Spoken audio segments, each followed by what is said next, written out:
Welcome to a new episode of The Greatest Knits.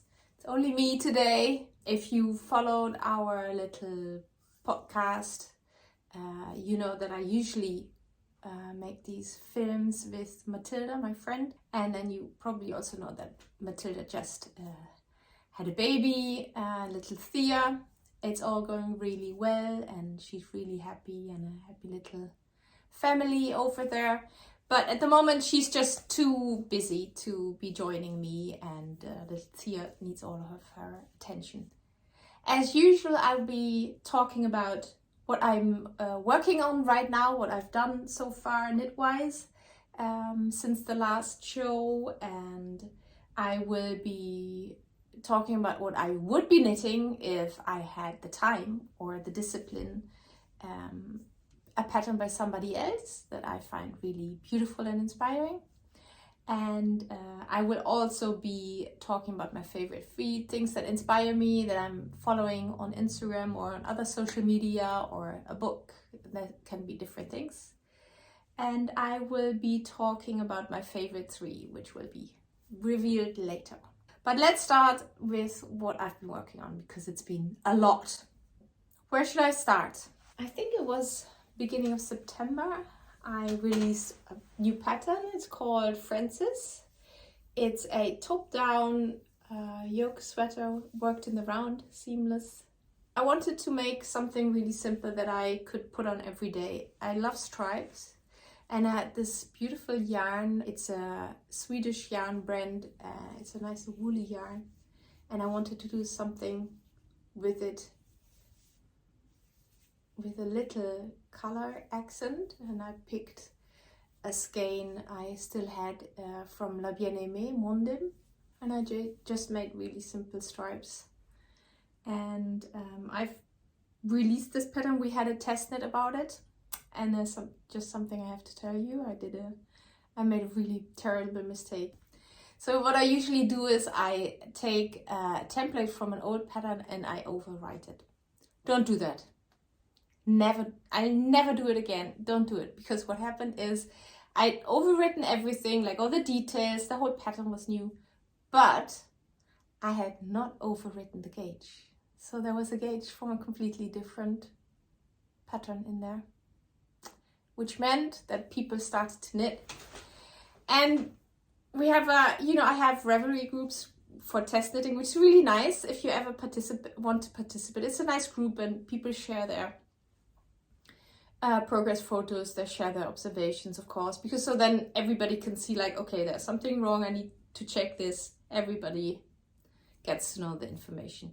And then all of a sudden there was a knitter and she said, I really like the pattern, everything's going smooth, but it's much smaller than I had anticipated, so there will be no positive ease, and actually it will be for my daughter because she's smaller and it doesn't fit me.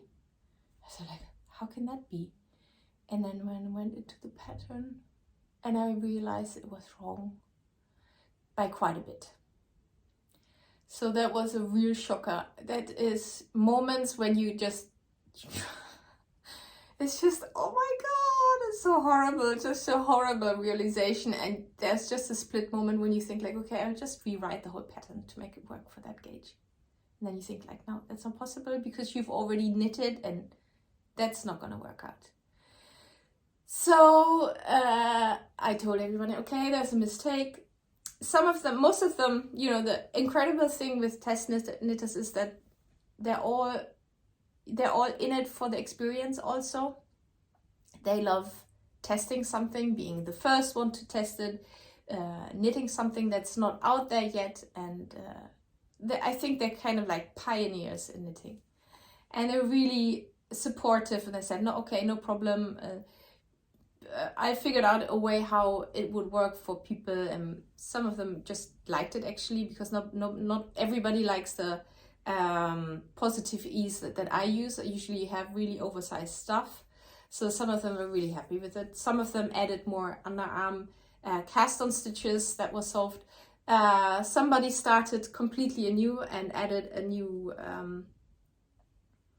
an extra strand of mohair to the thread, which also turned out really beautiful. I shared that project on my Instagram grid. It's by a German knitter, Jan Peter, and yeah, go and see it. It's a beautiful sweater. Anyway, that was the experience with the Francis sweater. So you're warned, if you ever want to join one of my test knits, stuff like that can happen. I reknit my own project, so I made another Francis, and I'm knitting that with the Rauma Finnul. Must say, I'm not super convinced about this yarn. It's just not quite plush enough, but I'll wait until it's blocked. This is my go-to project whenever I'm stuck somewhere else. But at the moment it's a bit on hold because at the moment I'm knitting something exciting. I've got this really beautiful yarn by Rosa Pomar. It's a worsted weight. It's unplied, so it's singles. And it makes all these light stripes. I love it. And yeah, I really love that yarn. And I'm combining it with Fluoromorganite Mondim. That's a collaboration of Rosa Pomar and La Bien Aimée. And as you know, I'm a big fan of the color Fluoromorganite. It's just a crazy color. And then I'm using some, the brown is the Gilead. It's a worsted weight. And I'm using a bicycle by Stephen and Penelope in green, and I'm holding this bicycle as a fingering weight, as is Mondim. It's kind of like a fingering sport weight, but I'm holding these double, and the Gilead I'm holding single. So you get like, that's what I'm going to do. I'm going to experiment with holding threads double, just creating a different thickness of yarn to make it work with another thickness of yarn that I have in stash. So I'm really excited about this. I made a little Estonian braid here, and it's gonna be, you know, striped, kind of like a stripe of color, stranded color work all over. It's a bit of a folkloristic touch, I thought. You'll see that I have a free pattern. It's called Add One. It's a blanket. It's modular knitting, so it's a very easy garter stitch blanket. And I went through my stash and I sorted them out in kind of group colors and marled them together. I'm adding 3 strands of fingering weight, which to me comes down to kind of like a chunky weight. So this is a needle size 5. Probably most of you would be knitting on size 6. That's the European sizes in millimeters. Because I'm a really super loose knitter, so I need a smaller needle. And yeah, I'm just adding blocks of, you know, I started with the gray, and then I picked up the stitches over here. Now I've picked up the stitches on the top. I'll make another rectangle, and so on. This is something I can just pick up, and it's a huge bag of yarn. Yeah. And to make things simple for me, I've packed all the groups of yarn that I'm working on in plastic bags that I'm reusing.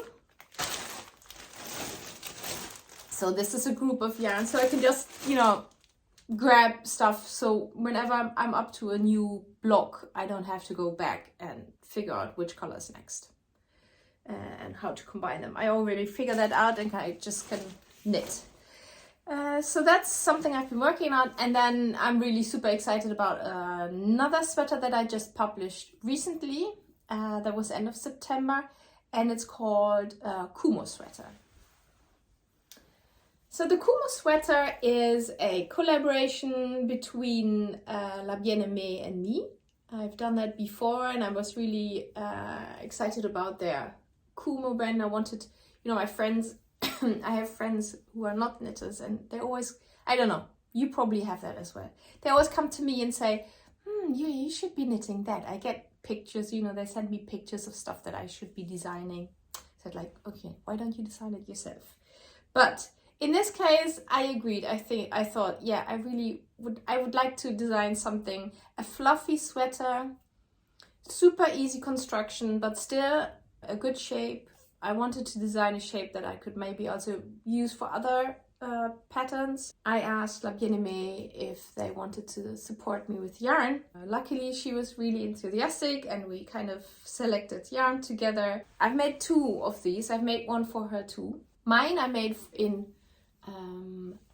Buzz, that's the bright yellow, and in a minty gray, it's called Lichen. I'm holding 2 threads of yarn. One is the Kumo, which is a alpaca suri, and Helix, which is a lace weight non-superwash yarn. I'm holding those double, and it creates a really nice, fluffy, super light texture. It's very light, and that's called the Kumo Sweater. And I made another one for Aimée. You know, I'm a small scale designer. I design stuff that I like to wear myself. I always like to make something that other people would also enjoy wearing, or that would fit on a different body type. So I'm always excited to make another sample for somebody else. And in this case, it was Aimée, and I made the same sweater in fluoromorganite, of course, and peach sweater. Now, what I would be knitting if I wasn't working on all these, I mean, you understand, I don't have time. You know, I'm super busy with all these projects going on. But what I would be knitting if I wasn't knitting my own patterns is, there's a book out and it's by Stone Knits. I think she's called Charlotte Stone. She is located in Switzerland. She published a great book which is called Charming Colorwork Socks. Super cute socks with stranded color work. They're just amazing, the little patterns she comes up with. Those would be the perfect sock I would be wearing now. So that's something that I'd love to be knitting. Who knows, maybe it's gonna happen. A feed which always makes me happy, and it's by a British artist. His name is David Shrigley. I've followed David Shrigley's work already before while I was working for a gallery. He's a well-known British artist, and he makes little drawings. He has a really funny sense of humor. I think you have to get used to the sense of humor first a bit, because you might think like, what's so funny about it? But he plays with words and drawings, and the way he combines these drawings, they're very funny.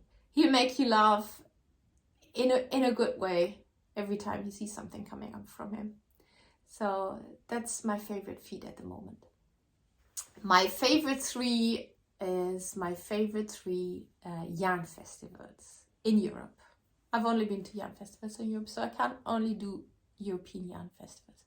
Number 1 that came to my mind, and where I've just been, is Knit Eat. There was a knit festival in Lyon, in France. It's a beautiful little festival. There's a great range of hand dyers and yarn producers.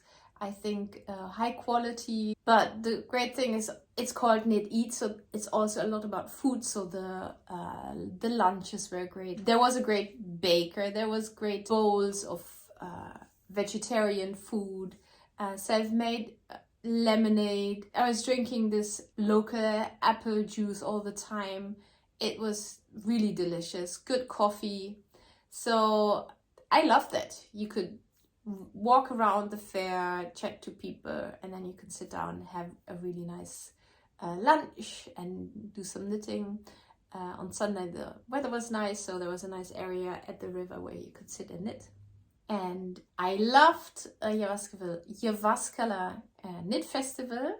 That's in Jyväskylä in Finland. Jyväskylä is a fairly big city. It's a university city. The knit festival is quite small scale. I remember that I was working there with Stephen and Penelope, and we had a little wagon where we had our stall, and there was also Büsch was there, and Maijak.